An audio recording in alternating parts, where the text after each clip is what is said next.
Hello friend, welcome to Bajirao Reddy institute. Today analysis के आज के अंक में हम 24 मई 2024 के दो प्रमुख समाचार और उस पर आधारित 5 प्रश्नों को देखते हैं।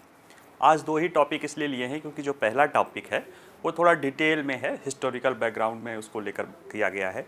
मुद्दा ये है उसमें जो पहला कि अमूल की विकास यात्रा खेड़ा से, गुजरात के खेड़ा, आनंद या खेड़ा से लेकर अमेरिका तक की विकास यात्रा है अमूल का। ठीक है, ये क्यों पढ़ रहे हैं, इस पे द हिंदू में एक डिटेल्ड आर्टिकल है, उसमें ये बात बताई गई है कि कैसे अमूल गुजरात के एक छोटे से गांव से शुरू हुआ, आनंद यानी खेड़ा ज़िले से शुरू हुआ, Kheda cooperative milk society limited से शुरू हुआ।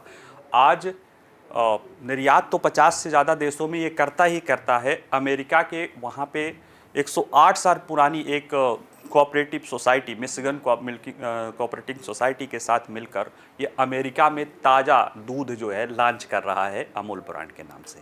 ठीक है, जो वेरिएंट यहाँ पे हैं उन्हीं वेरिएंट को वहाँ भी कर रहा है, गोल्ड, वसा और मतलब टोंड, इस तरह के नाम से जो है कर रहा है, ख़ास तौर से एनआरआई और एसीआई लोगों को टारगेट करके। तो हम उसमें डिटेल में समझेंगे, क्योंकि ये देखा जाए तो ये मुद्दा आपके थर्ड पेपर का, फर्स्ट पेपर में चलो कोऑपरेटिव और इसमें समझना ही है, थर्ड पेपर में इकोनॉमी में बहुत महत्वपूर्ण है, एनिमल रियरिंग और उससे जुड़ी हुई जो एग्रीकल्चर को लेकर जो विपणन प्रणाली है, नफेड आदि है, भारत सरकार का जो सहकार से विकास का उद्देश्य है ना, सहकार से विकास का जो उद्देश्य है उसमें एक प्रमुख उदाहरण अमूल भी है। क्योंकि कैसे एक सहकारी आंदोलन के रूप में शुरू हुआ एक छोटा सा बीज आज इतना बड़ा हो गया है कि वो अमेरिका में भी अपने ब्रांड के नाम से बेच रहा है। ठीक है, तो चलिए इसको देखेंगे।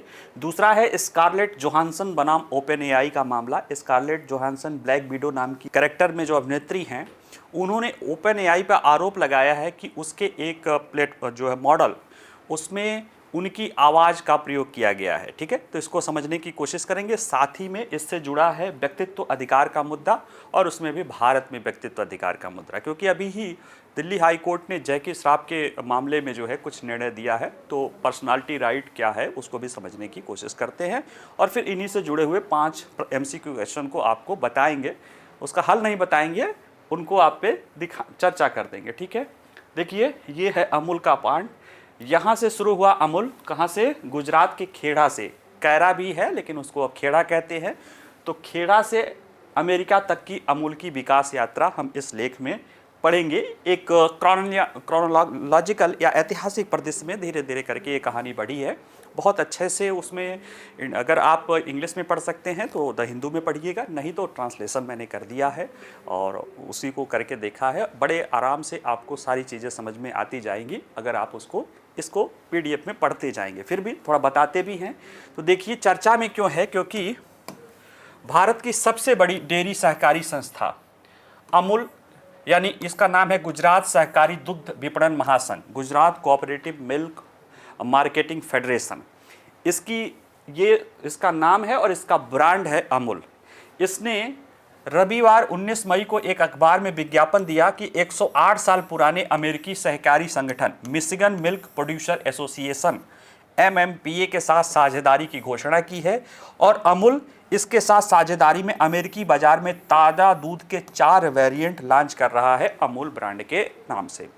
ठीक है, अभी देखेंगे कि कैसे क्या होगा। हालांकि बता दें कि दूध, आप कहेंगे कि दूध अमूल वहाँ कहाँ से ताज़ा पाएगा, तो ये जो मिशिगन मिल्क प्रोड्यूसर एसोसिएशन है ये दूध को उत्पादन करेगा, तैयार करेगा और बाकी मार्केटिंग और सारा काम जो है अमूल ब्रांड के नाम से किया जाएगा। उसके लिए जो यहाँ पे जो स्टैंडर्ड फॉलो किया जा रहा है वो वहाँ पे फॉलो किया जाएगा। ठीक है, इसमें अगर हम देखें कि इसको लेकर जो है तो GCMF यानी जो गुजरात कोऑपरेटिव मिल्क दुग्ध विपणन महासंघ के अध्यक्ष हैं, जिसके कभी डॉक्टर वर्गीस कुरियन भी रहे थे, इनका जो MD है या अध्यक्ष हैं, इनको कहा था कि हम कई दशकों से डेयरी उत्पादों का निर्यात कर रहे हैं, लेकिन यह पहली बार है कि अमूल भारत के बाहर ताज़ा दूध लॉन्च कर रहा है और वो भी कहाँ? अमेरिका।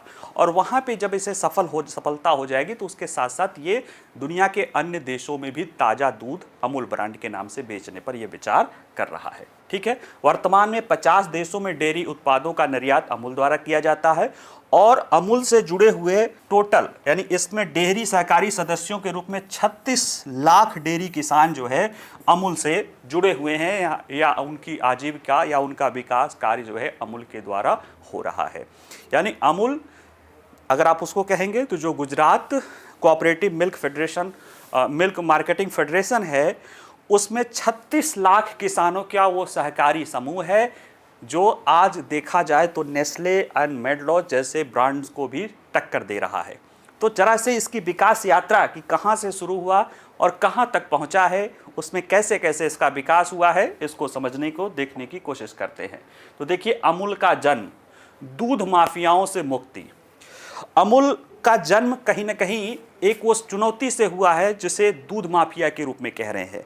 आज भी अगर देखिए तो अगर किसानों को मिलने वाले कीमत और उपभोक्ताओं द्वारा चुकाए गए कीमत में बहुत अंतर है। किसानों को मिलने वाले कीमत और उपभोक्ताओं को चुकाए गए कीमत में बहुत अंतर है। ये अंतर जो है उसको कौन खा जाता है? बिचौलिए, बिचौलिया जिसे आप कह सकते हो, अनाज माफिया या जो कर सकते हो, क्योंकि वो पूरा ऑर्गेनाइज्ड है, वो उसको खा जाते हैं। सरकार इसको ख़त्म करना चाहती है।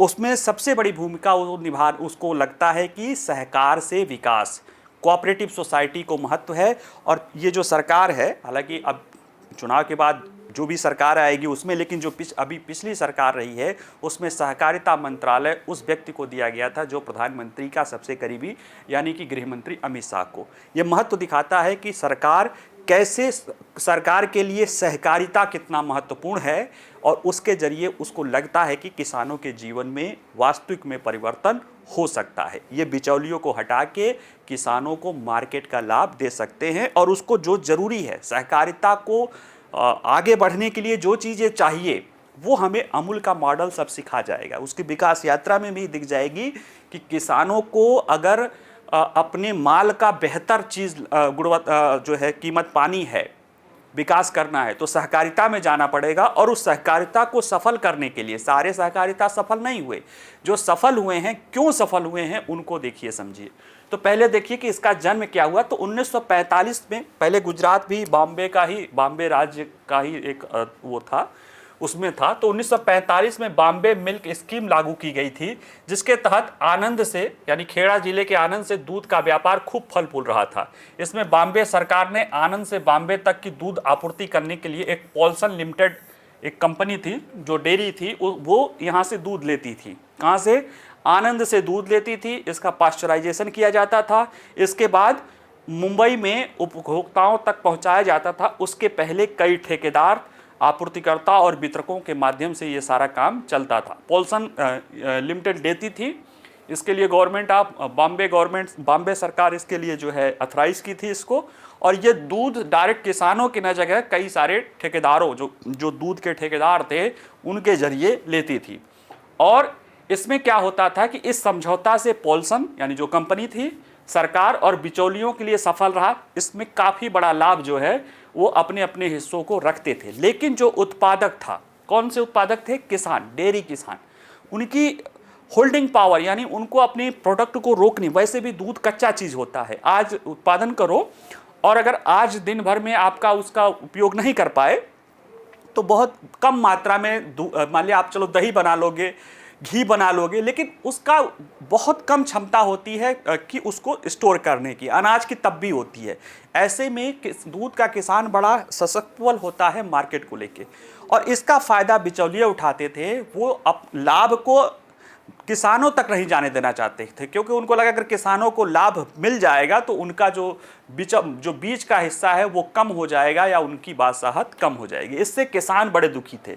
लाभ कोई और ले रहा था, उत्पादन कोई और ले रहा था। इसकी वजह से जो किसान थे इन माफियाओं से परेशान होकर सरदार वल्लभ भाई पटेल से मिलते हैं, उनसे परामर्श लेते हैं और उनके शिष्य मोरारजी देसाई के मार्गदर्शन में 1946 में 1946 में खेड़ा जिला सहकारी दुग्ध उत्पादन संघ, बाद में इसी के पास ब्रांड अमूल आया है, अभी देखेंगे तो ये बनता है खेड़ा जिला सहकारी दुग्ध उत्पादक संघ नामक एक कोऑपरेटिव या डेयरी सहकारी समिति बनाई गई। और इस समिति ने यह कह दिया कि सभी खेड़ा के सभी गांवों से दुग्ध सहकारी समिति में ही लोग बेचेंगे और इसके सदस्य ये जिसमें संघ अब इसमें किसान ही थे वो दूध इकट्ठा करके सरकार को बेचते थे, बिचौलियों को नहीं बेचते थे। अब ये सहकारी समिति के जो किसान थे वही दूध इकट्ठा करके सरकार को बेचते थे। और इन लोगों ने कह दिया था कि अगर सरकार इन समितियों के सिवा किसी और को बेचने से खरीदने की बात करेगी तो वो किसी को नहीं देंगे। और देखिए सरकार संघ से खरीदने से इनकार करती थी तो किसानों ने जिले के किसी भी दूध ठेकेदार को दूध देने से मना कर दिया। अब सरकार भी ब्रिटिश सरकार थी, 46 तक तो ब्रिटिश सरकार थी, तो इन दोनों में क्लैश हुआ। सरकार भी झुकने के लिए तैयार नहीं थी और सहकारी किसान भी झुकने के लिए तैयार नहीं थे खेड़ा के। और अंततः 15 दिन की दूध हड़ताल हो गई, दूध गया ही नहीं आनंद से, कहां पे, मुंबई में। तब सरकार झुकी है और 14 दिसंबर 1946 को बॉम्बे सरकार ने हार मारकर 14 दिसंबर 1946 को खेड़ा जिला सहकारी दुग्ध उत्पादक संघ लिमिटेड को औपचारिक रूप से पंजीकृत कर दिया। और फिर इसने 2 साल के भीतर जून 48 तक संघ ने दूध को पाश्चुरीकृत, यानी पाश्चुरीकृत में ये होता है कि दूध को एक सर्टेन टेम्परेचर तक गर्म करके ठंडा किया जाता है ताकि उसका लुई पाश्चर की विधि है ताकि उसमें जो है बैक्टीरिया, जीवाणु या इस तरह की चीज़ों को रोका जा सके और उसकी ड्यूरेबिलिटी बढ़ाई जा सके। और इसको किया, 2 गांव में सहकारी समिति बनी और उस माध्यम से 250 लीटर दूध का उत्पादन करना शुरू किया। वहां से यात्रा शुरू हुई थी। इसके बाद आता है नाम डॉक्टर वर्गीज कुरियन, जिन्हें हम श्वेत क्रांति का क्या कहते हैं, जनक कहते हैं। ये आते हैं 1949 में, ये डेयरी इंजीनियर रहते हैं, वहाँ पे किसी ट्रेनिंग आदि के लिए आते हैं। और उस समय जो खेड़ा किसान सहकारी दुग्ध लिमिटेड के अध्यक्ष रहते हैं त्रिभुवन दास पटेल, उन्होंने इनसे कहते हैं कि ये वहाँ पे रुक जाएं और फिर वो इसी किसान यूनियन में सक्रिय रूप से शामिल हो जाते हैं। 1950 में इसके एग्जीक्यूटिव प्रमुख बन जाते हैं। और फिर इसके बाद देखिए सहकारी समिति बनी, किसानों को फायदा किसान से। फिर इसके बाद इसमें शामिल होता है एक टेक्निकल व्यक्ति जिसने इस सहकारी समिति को एक कॉर्पोरेट की तरह चलाना, यानी मतलब एक कहते हैं ना कि आधुनिक कदम ताल कैसे मिलाना है टेक्नोलॉजी के साथ, वैसे चलना इन्होंने सिखाया इनके नेतृत्व में। देखिए इनके नेतृत्व में यूनियन ने सर्दियों में भैंसों का दूध ज़्यादा हुआ तो उस दूध से पाउडर बनाया, दूध का उपयोग करके पाउडर बनाए। मक्खन बनाने के लिए आनंद में एक प्रसंस्करण संयंत्र स्थापित किया और प्रसंस्करण संयंत्र ने क्या हुआ, किसानों की आय में वृद्धि हुई और भैंस के दूध से दूध उत्पाद तैयार किए जाने लगे, जो ऐतिहासिक रूप से पहली बार हो रहा था कि भैंस के दूध से दूध के प्रोडक्ट बनाए जा रहे थे, घी बनाए जा रहे थे, दही, दूध, यानी प्रसंस्करण कर दिया, सिर्फ रॉ दूध नहीं, उसके प्रोसेस्ड फूड बना के देना शुरू किया गया। और उस जब प्रसंस्करण संयंत्र से जो उत्पादित दूध हुआ उसका नाम रखा गया अमूल।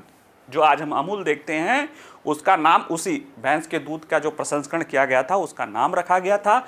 अमूल को लिया गया था संस्कृत शब्द अमूल्य से, जिसका मतलब होता है अनमोल या कीमती। और यहाँ से विकास यात्रा अमूल की शुरू होती है, यानी अमूल एज ए ब्रांड की। अमूल की जो पेरेंट कंपनी है वो तो 46 से हो जाती है, दिसंबर 46 में तो उसका गठन ही हो जाता है, 14 दिसंबर 46 में उसका विधिवत। और फिर खेड़ा के डेयरी किसानों की मदद के इस्तेमाल किए जाने वाले सहकारी आंदोलन ने पूरी तरह से प्रभावित होकर प्रधानमंत्री लाल बहादुर शास्त्री ने डॉक्टर कुरियन से अमूल के माध्यम को पूरे भारत में अपनाने को लेकर इन्होंने उनको क्या कहा है कि एक परियोजना तैयार कीजिए। और फिर जन्म होता है ऑपरेशन फ्लड या श्वेत क्रांति का। और इसमें तब बनता है राष्ट्रीय डेयरी डेवलपमेंट बोर्ड बनता है, जिसको अध्यक्ष उन्होंने नवनिर्मित बोर्ड के अध्यक्ष कुरियन जी को बनाया जाता है। और ये 3 चरणों वाली व्यवस्था लागू होती है, यानी श्वेत क्रांति की शुरुआत जिसमें किसानों को दूध और दूध उत्पादों के उत्पादन करना, विपणन करना और विकास को अपने हाथों में लेने में मदद मिली थी। और फिर इसने एक 700 कस्बों और शहरों में दुग्ध उत्पादकों की सहकारी समितियों की स्थापना करके एक राष्ट्रीय दुग्ध ग्रिड बनाया, जिसके परिणाम स्वरूप दूध का उत्पादन बढ़ा, ग्रामीण आय में वृद्धि बढ़ी और किसानों को भी लाभ मिला और उपभोक्ताओं को भी उचित मूल्य पर दूध मिलने लगा। ऑपरेशन फ्लड में 3 चरणों के कार्यान्वयन से भारत के डेयरी सहकारी आंदोलन में 72,000 समितियां बनी थी, जिसमें महिला सदस्य भी थी और महिला डेयरी समितियों में भी उल्लेखनीय वृद्धि हुई थी। इसकी खास बात यह थी कि इसमें महिलाओं का भी बड़ा बढ़ चढ़कर योगदान रहा था। पशु स्वास्थ्य और पोषण में भी अनुसंधान और विकास हुआ और इसके साथ साथ दुधारू पशुओं की उत्पादकता में वृद्धि हुई, जिसके परिणाम स्वरूप भारत दुनिया का सबसे बड़ा डेयरी उत्पादक बन गया है। ये ऑपरेशन फ्लड। शुरुआत कहां से हुई थी? एक दूध माफियाओं के विरुद्ध हुआ था। आज भी वही जरूरत है। मैं ये इसलिए डिटेल पढ़ा रहा हूं कि एक कोऑपरेटिव सोसाइटी आज कहां से निकल के कहां पहुंच गई थी। क्यों? क्योंकि उसमें कई सारी किसानों की सहयोग, महिलाओं की भागीदारी, नए नए टेक्नोलॉजिकल प्रयोग, सत्ता का सहयोग, ये बहुत सारे पहलू थे जिसने इसको आज वर्ल्ड लेवल का एक ब्रांड बनाया है। ठीक है। ऑपरेशन फ्लड के दौरान गुजरात के सभी जिला स्तरीय दुग्ध सहकारी संघों के उत्पादन और विपणन करने के लिए गुजरात में 1973 में गुजरात सहकारी दुग्ध विपणन महासंघ GCMF, जिसके तहत आज अमूल ब्रांड है, ये 1973 में Gujarat cooperative milk marketing federation बना था पूरे गुजरात भर के लिए। और चूंकि खेड़ा भी उसका था, तो खेड़ा का जो है सहकारी समिति थी वो भी इसके अंतर्गत आ गई। तो अंततः जो है अमूल ब्रांड इस खेड़ा जिला सहकारी समिति के आने से इसके तहत आ गया, GCMF के तहत अमूल ब्रांड आ गया। वो एक जिले का था, अब वो पूरे एक राज्य का ब्रांड हो गया था। और कुरियन ने GCMC के पहले अध्यक्ष के रूप में 2006 तक इसके प्रमुख रहे थे। और अमूल गुजरात में 18,565 ग्राम सहकारी समितियों में 36 लाख महिला डेयरी किसानों के साथ सहभागीदारी करते हुए सबसे बड़ी डेयरी सहकारी बन गई थी। 36 लाख महिला किसानों के जीवन में इसने सुधार किया था। और डेयरी किसानों के सबसे बड़े नेटवर्क के साथ GMC ने नेस्ले और मोंडले जैसी डेयरी दिग्गजों को टक्कर देना शुरू किया। ये बहुराष्ट्रीय संगठनों को टक्कर देना शुरू कर दिया। एक गुजरात के एक छोटे से जिले से शुरू हुआ, या कह सकते हो गांव से शुरू हुआ सहकारी आंदोलन। किसके विरुद्ध? जो बिचौलिए थे, किसानों के उत्पाद और उपभोक्ता के बीच के जो बिचौलिए थे, उनको दूर करने के लिए किसानों का एक संगठन बना था, जिसने आधुनिक समय के या व्यापार को लेकर जो भी टेक्निक थी उसको उसमें अपनाया गया। नेतृत्व बेहतर मिला और जो सरकार है उनके भी सहयोग मिली, जिसके कारण ये यहाँ तक फैल चुका था। ठीक है। डॉक्टर कुरियन के बाद जब 2006 में उन्होंने इस्तीफा दे दिया था, कुछ विवाद का मामला बढ़ा था, उसमें जाने की ज़रूरत नहीं। 2010-11 में यही जो गुजरात कोऑपरेटिव फेडरेशन यानी अमूल जो ब्रांड है, अब उसको जाके उसने क्या है दूसरे राज्यों में भी दूध खरीदना शुरू किया है। और अब ये 310 लाख लीटर दूध एकत्र करता है डेली। और साथ ही में अमूल ने निर्यात की यात्रा भी शुरू कर दी थी। और ये निर्यात की यात्रा 1990 के दशक में ऑपरेशन फ्लड के बाद से ही शुरू कर दिया था। 2010 तक ये $500 मिलियन करता था। 2006-07 में ये $1 बिलियन का निर्यात करके भारत की सबसे बड़ी 2006-07 में यह $1 बिलियन का सहकारी निर्यात करके भारत का सबसे बड़ा डेयरी उत्पादों का निर्यातक बन गया। कौन? अमूल। आज अगर देखा जाए तो ये करीब $8 बिलियन 50 से ज़्यादा देशों में अपने डेयरी उत्पाद का निर्यात करता है। और अमूल के कुल कारोबार का 2% इस निर्यात से आता है। साथ में वित्त वर्ष 23-24 यानी जो अप्रैल 31 मार्च 2024 को खत्म हुआ, उसमें 72,000 करोड़ या $9 बिलियन का निर्यात इसने अमूल ने किया है। ये $9 बिलियन उसका 2% है। यानी देखा जाए तो टोटल व्यापार अमूल का कितना 450 बिलियन हो गया है। अगर देखिए हिस्सा कुल कारोबार का 2% 72,000 करोड़ है, तो कितना बड़ा ये टर्नओवर अमूल का है। ये बहुत बड़ी बड़ी कंपनियां, पाकिस्तान के तो GDP से बड़ा अमूल का टर्नओवर है। ठीक है। तो ये बताता है कि कैसे एक कोऑपरेटिव विकास यात्रा ने कहां बढ़ा। साथ ही में अमूल ने हरित ऊर्जा के क्षेत्र में भी कदम बढ़ाया।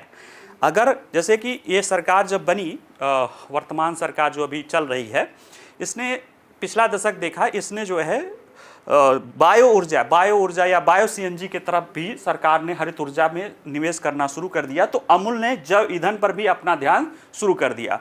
और 2014 में अमूल पहला बायोगैस ऊर्जा संयंत्र गुजरात के आनंद में सुंदरपुर गांव में स्थापित करता है।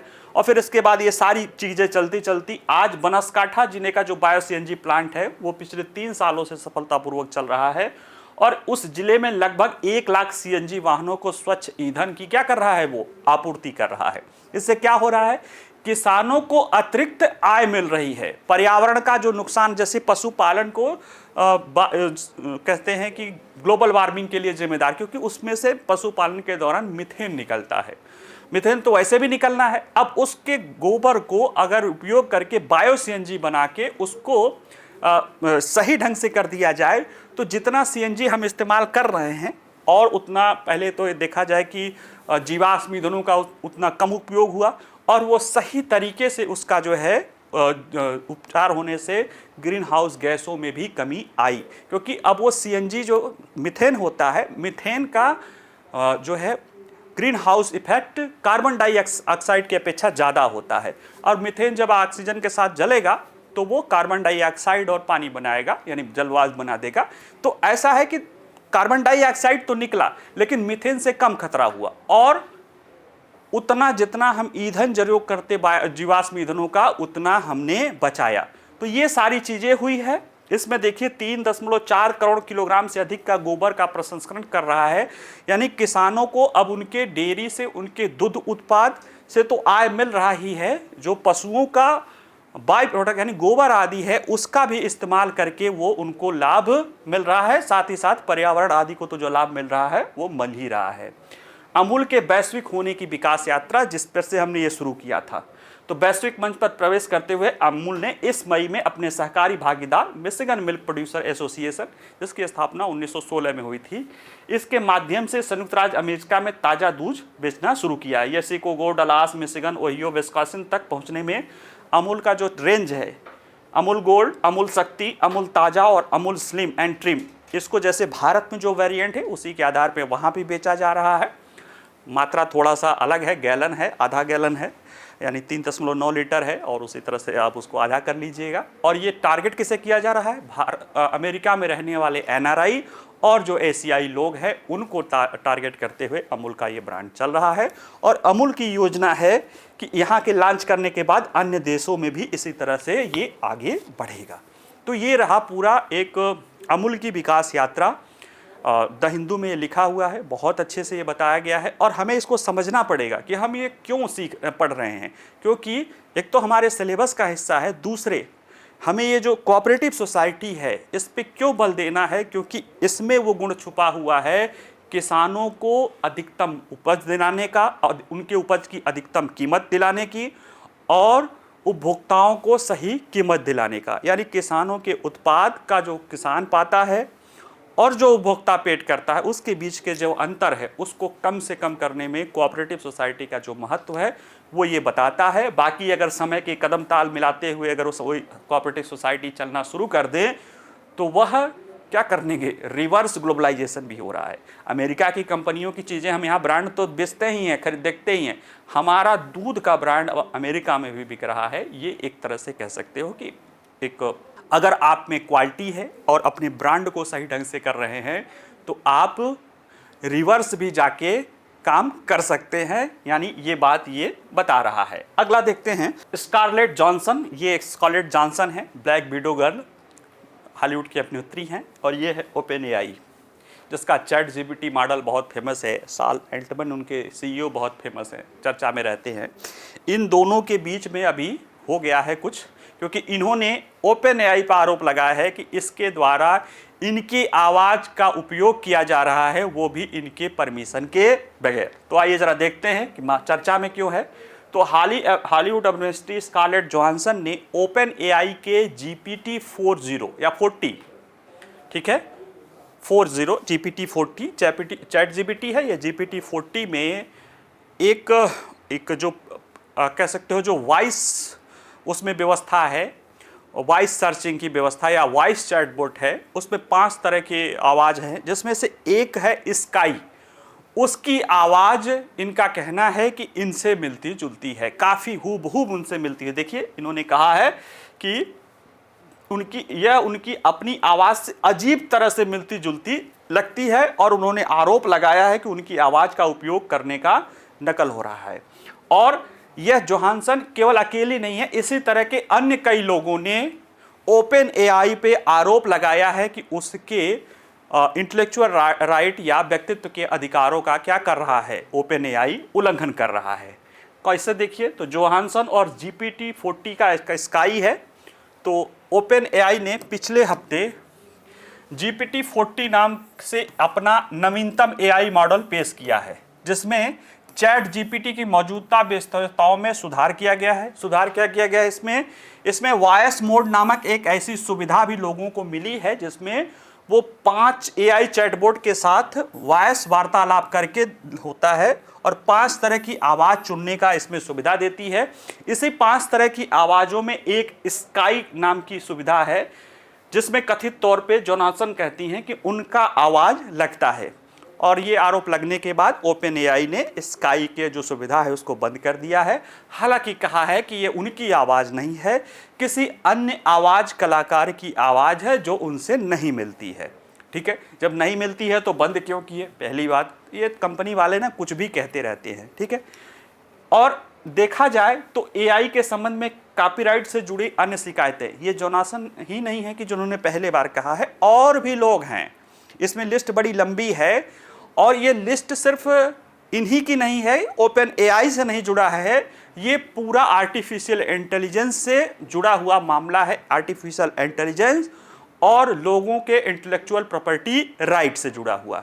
देखिए, जो है इनके पहले, यानी इनके अतिरिक्त न्यूयॉर्क टाइम्स समेत कई अखबारों ने कॉपीराइट उल्लंघन के लिए मुकदमा दायर किया है। किस पे? ओपन एआई पे। और उसमें कहा गया है कि जो लार्ज लैंग्वेज मॉडल, यानी जो एआई है, आर्टिफिशियल इंटेलिजेंस है, या जो उसका जो नया मॉडल देखते हैं जनरेटिव एआई, ये लार्ज लैंग्वेज मॉडल है। सीखने के लिए बड़े पैमाने पर इसको भाषा चाहिए होता है, और भाषा कहाँ मिलेगा? सीखने के लेकर ये न्यूज़पेपर या इस तरह की चीज़ें, आर्टिकल उनको खूब दिया जाता है। ये खुद से तो लिखवाए नहीं है, कोई किताब है उसको दे दिया, पढ़ लिया, कोई कुछ भी है, इन्होंने शुरू में तो लोगों का ध्यान नहीं गया, खूब कर लिया। लेकिन अब जो रचनाकार है, खासतौर से जो न्यूज़पेपर वाले हैं, न्यूयॉर्क टाइम और अखबार, उनका कहना है कि इसके तहत जो प्रशिक्षित किया जा रहा है उनके आर्टिकल पर, उनके पहले से प्रकाशित काम का अनाधिकृत प्रयोग है, अनऑथराइज्ड प्रयोग है। उनके जो उन्होंने प्रकाशन किया है उसका बिना बताए अनधिकृत प्रयोग है। भाई, न्यूज़पेपर पढ़ने के लिए दिया जाता है, आप उसको पढ़ के और कुछ नया चीज़ बना लो और उसका कमर्शियल उपयोग करो, तो ये तो अनधिकृत प्रयोग है, कॉपीराइट का उनके उल्लंघन है। दूसरे, इनका कहना है कि ये जो चैटबॉट है या एआई है, अब ये एक तरह से लोगों को विशेष या कह सकते हो ऑथेंटिक स्रोत के उपकरण के रूप में हो रहे हैं। लोग इन्हीं के न्यूज़ को, न्यूयॉर्क टाइम या समाचार पत्रों के न्यूज़ को वो पढ़ के कुछ सूचना दे रहा है, उसको लोग ऑथेंटिक मान रहे हैं। तो जब उसी से काम चल जाएगा तो लोग इनके यहाँ क्यों जाएंगे? इनके यहाँ दर्शक कम होंगे, इनके यहाँ व्यूअर कम होंगे, ऐड कम होगा, सर्कुलेशन कम होगा। ये सारी समस्याएं न्यूयॉर्क टाइम ने कहा। इसी तरह से आप जो है ऑथर्स गिल्ड ऑफ अमेरिका है, उसके ऑथर्स ने भी ओपन एआई पे क्या रखा है कि इसके द्वारा कॉपीराइट का उल्लंघन किया जा रहा है, बिना हमारे परमिशन की ये लैंग्वेज मॉडल जो सिखा रहे हैं वो कहीं ना कहीं उनके कॉपीराइट का उल्लंघन है। एक और मामला आया था, मैं कभी जब आपको डीप फेक पढ़ा रहा था तो मैं बता रहा हूँ कि मैंने बताया था कि एक मामला ये भी हो सकता है कि डीप फेक की जगह कोई फिल्में बने और उसमें अमिताभ बच्चन जो है दिखाई दें, जबकि अमिताभ बच्चन उसमें काम ही न कर रहे हों। ये समस्या जाहिर सी बात है, जब मैं बता रहा हूँ तो जो लोग काम कर रहे हैं, जो एक्टर्स हैं, जो इससे जुड़े हुए लोग हैं, उनको तो और ज़्यादा चिंता सता रही होगी। और ये चिंता सताते सताते हॉलीवुड में अभिनेताओं के और कर्मचारियों के संघ ने हड़ताल कर दी, और वो इसी शर्त पे वापस किए थे कि उनको इस तरह का, उनके चेहरे, आवाज़ या इस तरह का प्रयोग करने के पहले उन्हें भुगतान किया जाएगा, और बिना भुगतान किए ऐसा प्रयोग नहीं किया जाएगा। जब फिल्म इंडस्ट्री ने ये उनको आश्वासन दिया है तब वो लोग ऐसा करने के लिए तैयार हुए हैं। तो ये मामला देख रहे हैं ना, पूरा क्या है, एआई ने लोगों के इंटेलेक्चुअल प्रॉपर्टी राइट्स को कहीं ना कहीं हैम्पर करना शुरू कर दिया है और उनकी कमर्शियल वायबिलिटी को दुष्प्रभावित किया है, जिसको लेकर एक चुनौती जो पहले थी वो अब दिखाई देने लगी है, और जब दिखाई दे रही है तो लोगों द्वारा उसका विरोध भी किया जा रहा है। उसी तरह का मामला स्टार जॉनसन का है। इस भारत में अगर देखा जाए व्यक्तित्व अधिकार का, तो हमने जैसे देखा है कि रजनीकांत हैं, अनिल कपूर हैं, जैकी श्रॉफ हैं, ये लोग अपने व्यक्तित्व अधिकारों या पर्सनालिटी राइट को लेकर कोर्ट का दरवाज़ा खटखटा चुके हैं। अभी हाल ही में अगर देखा जाए तो जैकी श्रॉफ का भीड़ू, आपने देखा होगा कि भीड़ू जो कहते हैं ना, कि कई सारे चैटबॉट ने भीड़ू और इस तरह का नाम प्रयोग किया था, उसको लेकर दिल्ली हाई कोर्ट ने 15 मई को ही फैसला सुनाया है। तो ये व्यक्तित्व अधिकार या प्रचार अधिकार बोला जाता है, पर्सनालिटी राइट या प्रचार अधिकार मशहूर व्यक्तियों द्वारा किया जाने वाला सेलिब्रिटी अधिकारों का एक उपसमूह है। यानी जो सेलिब्रिटी का अधिकार होता है उसी का एक समूह व्यक्तित्व अधिकार या प्रचार का अधिकार होता है। इसमें नाम, आवाज, हस्ताक्षर, छवियां या कोई अन्य विशेषज्ञता जिसे जनता आसानी से किसी सेलिब्रिटी के बारे में पता कर दे। यानी कोई आवाज हो, जैसे अनिल कपूर की आवाज़ सुने या जैकी श्रॉफ कोई भीड़ू कहे तो आप जान जाएंगे ना कि जैकी श्रॉफ का इस तरह से है। तो इस तरह की कोई भी चीज़ जो किसी अभिनेता से या किसी मशहूर हस्ती का से जुड़े होने का आभास करा देती है, उसको जो है व्यक्तित्व के अधिकारों में ये केंद्र में होती है। कुछ सेलिब्रिटी तो अपने व्यक्तित्व के कुछ पहलुओं को ट्रेडमार्क भी करा देते हैं। जैसे कोई एक फुटबॉलर है, उन्होंने जैसे जब वो गोल करते थे तो दिल के आकार का बनाते थे, इसको उन्होंने ट्रेडमार्क करा रखा है कि इसका कोई दुरुपयोग न कर सके। तो ये सारे मामले थे। 15 मई को इसी तरह से दिल्ली उच्च न्यायालय में जैकी श्रॉफ के व्यक्तित्व और प्रचार अधिकारों की रक्षा करने की बात की थी, जबकि विभिन्न ई-कॉमर्स स्टोरों और चैटबॉट आदि के अभिनेता की सहमति के बिना उनके नाम, छवि, आवाज और समानता का दुरुपयोग करने से रोक दिया था। अदालत ने क्या कहा कि जिन विशेषताओं पर वादी का विशेष नियंत्रण है वे उसके व्यक्तित्व अधिकार का और प्रचार के अधिकार का गठन करती हैं, और बगैर वादी के यानी आप समझ लीजिए यहाँ पे जैकी श्रॉफ के वाणिज्यिक उद्देश्यों से इन विशेषताओं का अनाधिकृत उपयोग न केवल इन अधिकारों का उल्लंघन है बल्कि वादी द्वारा वर्षों से कड़ी मेहनत कर गई ब्रांड इक्विटी का भी उल्लंघन करता है। ठीक है, तो इसलिए फिर उस पर उन्होंने रोक लगाई है। इसी तरह से अनिल कपूर के मामले में था, इसी तरह से रजनीकांत के मामले में था। और अगर देखा जाए तो ये मामला दिन पर दिन बढ़ता जा रहा है व्यक्तित्व या पर्सनालिटी राइट, और ख़ास तौर से टेक्नोलॉजिकल डेवलपमेंट को लेकर, क्योंकि अभी तो आवाज़ और ये है चेहरा की बात आ जाएगी कोई कैसे। तो इन सारे पहलुओं को देख के एक कानून की ज़रूरत है, क्योंकि भारतीय कानून में व्यक्तित्व अधिकार या पर्सनालिटी राइट को कोई स्पेसिफिक रूप से परिभाषित नहीं किया गया है। अभी तक जो इसकी रक्षा की जाती है वो गोपनीयता के अधिकार, संपत्ति के अधिकार और इंटेलेक्चुअल प्रॉपर्टी राइट के तहत ही कुछ 2-3-4 चीज़ों को लेकर कोर्ट हमारी उसको जो है रक्षा करती रहती हैं। ज़रूरत आ गया है कि व्यक्तित्व अधिकार को परिभाषित किया जाए, उसमें वो पहलू रखा जाए। जो आने वाली चुनौतियाँ हम फेस करेंगे, हमारे सेलिब्रिटी या ऐसे लोग जिन्होंने अपना मेहनत करके अपना एक मुकाम या एक ब्रांड बनाया है अपने आप को, उनको जो चुनौती आने जा रही है उसको रोका जा सके। ठीक है, तो ये इतना ही आज के इसमें था। बाकी आइए प्रश्न को देखते हैं। तो देखिए, चर्चा में रहे ऑपरेशन फ्लड के संदर्भ में निम्नलिखित कथनों पर विचार कीजिए। एनडीडीबी द्वारा ऑपरेशन फ्लड को 2 चरणों में लागू किया गया था। इसके कार्यान्वयन के बाद भारत के डेयरी सहकारी आंदोलन, खासकर महिला डेयरी सहकारी समितियों में उल्लेखनीय वृद्धि हुई थी। ठीक है, तो इसके आधार पर ये 2 स्टेटमेंट हैं, 4 प्रश्न हैं, केवल 1, केवल 2, 1 और 2 दोनों उपयुक्त में से कोई नहीं। दूसरा है, हाल ही में हॉलीवुड अभिनेत्री स्कारलेट जोहानसन ने किस एआई प्लेटफॉर्म पर उसकी आवाज़ का उपयोग करने का आरोप लगाया। ये तो बहुत सरल है, आप लोग देख लीजिएगा, open AI, Google, Nvidia, IBM। ठीक है, चर्चा में रहे भारत में व्यक्तित्व अधिकार के संदर्भ में निम्नलिखित कथनों पर विचार कीजिए। व्यक्तित्व अधिकार या प्रचार अधिकार मशहूर हस्तियों द्वारा दावा किया जाने वाला सेलिब्रिटी अधिकारों का एक उपसमूह है। भारतीय कानूनों में व्यक्तित्व अधिकार को परिभाषित नहीं किया गया है और आमतौर पर इन्हें गोपनीयता और संपत्ति के अधिकार के अंतर्गत देखा जाता है। ये 2 स्टेटमेंट हैं, इनके आधार पर ये 4 विकल्प हैं, केवल 1, केवल 2, 1 और 2 दोनों उपयुक्त में से कोई नहीं।